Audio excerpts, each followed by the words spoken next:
Momentálne sa nachádzame v areáli AMG Davidov Dunajská Lužna, kde sme prišli vyspovedať Andreja Holého a Norberta Folkmera, ktorí sa nasledujúci víkend chystajú na preteky v talianskom Arece, kde sa budú odohrávať štvortýždňové CSI preteky. Sú kvalifikáciou na majstrovstvá Európy mladých jazdcov, detí a juniorov a takisto sú kvalifikáciou na majstrovstvá sveta v Normandii. Ahoj Andrej, si pripravený ísť do Areca? Samozrejme, že som pripravený.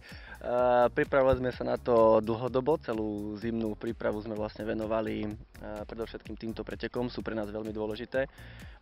Všeobecne pre celý náš tím, pretože ako ja sa budem snažiť si spraviť prvé kolo kvalifikácie na majstrovstvá sveta v Normandii a takisto aj jedna z mojich zverenkyň Matilda Sedničková, ktorá sa bude snažiť urobiť kvalifikáciu na majstrovstvá Európy detí.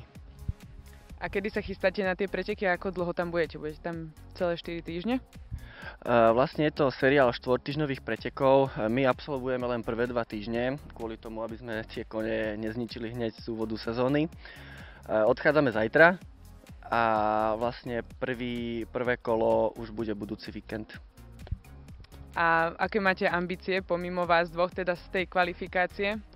Čo očakávate od tých pretekov? Očakávame v prvom rade dobrý pocit, aby sme sa v zdraví vrátili a čo najviac skúseností, pretože tam sa budem na čo pozerať.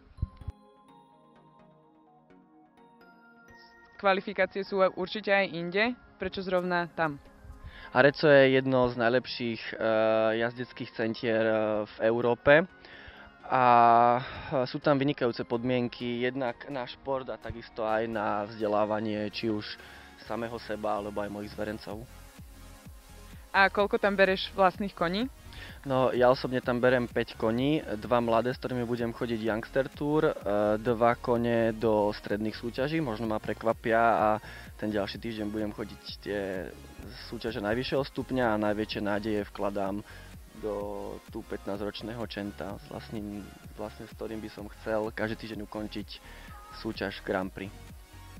A koľko je povolených parkourov za ten týždeň? Teda keď tam idete na 2 týždne, tak jeden koník koľkokrát bude skákať? S každým koňom je dovolené maximálne 3-krát v tom danom týždni. To znamená, že keď beriem 5 koní, je to 15 súťaží za týždeň. Sú to štvortýždňové preteky a účastnia sa tam ľudia teda rôznych národností. Koľko koní sa tam asi vystrieda? V priemere každý týždeň by tam malo byť okolo 700-800 koní a je to vyriešené tak, že sa skáče naraz vlastne na 3 kolbiskách, 2 sú pieskové a jedno je hlavné trávnaté, na ktorom budú prebiehať súťaže najvyššieho stupňa. Tak prajeme veľa šťastia a dúfame, že sa bude dariť a následne tá Normandia teda. Ďakujem pekne. Ahoj Noro, takže aj ty sa chystáš na preteky do Areca.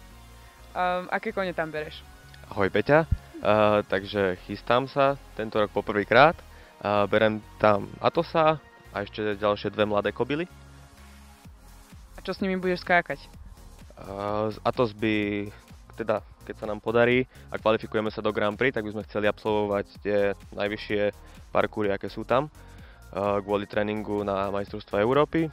A kobily pôjdu normálne súťaže Young Horses, ktoré sú určené pre nich. Prečo zrovna do Areca? Už tam niekedy bola, páči sa ti tam, alebo aký je dôvod? Hlavný dôvod je práve to, že tu s Atosom už máme spravenú kvalifikáciu a majstrovstvá Európy by sa mali odohrávať práve v talianskom Arece.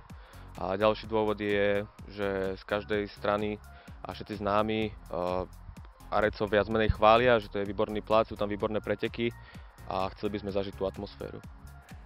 Ďalším dôvodom, prečo sa chystáme do Areca a prečo cestujeme takú diaľku, je aj to, že tu na okolí a v blízkych krajinách sú všetko iba halové súťaže a tam nám už počasie umožňuje jazdiť vonku. A aká zimná príprava predchádza tomu, aby ste mohli jazdiť vonku? Ako sa na to pripravujú kone v hale? Tak trénovali sme hlavne u mladých kobiel gymnastiky, priestupnosť a drezúru. Ešte mi veľmi pomohol náš nový tréner Andrej Holý a tunak staršieho Atosa sme už viac menej len udržovali vo forme, ktorú mal, po prípade sme sa ho snažili ešte zlepšiť a dúfame, že to dobre vydá. Tak veľa šťastia na pretekoch a takisto potom aj na majstrovstvách Európy.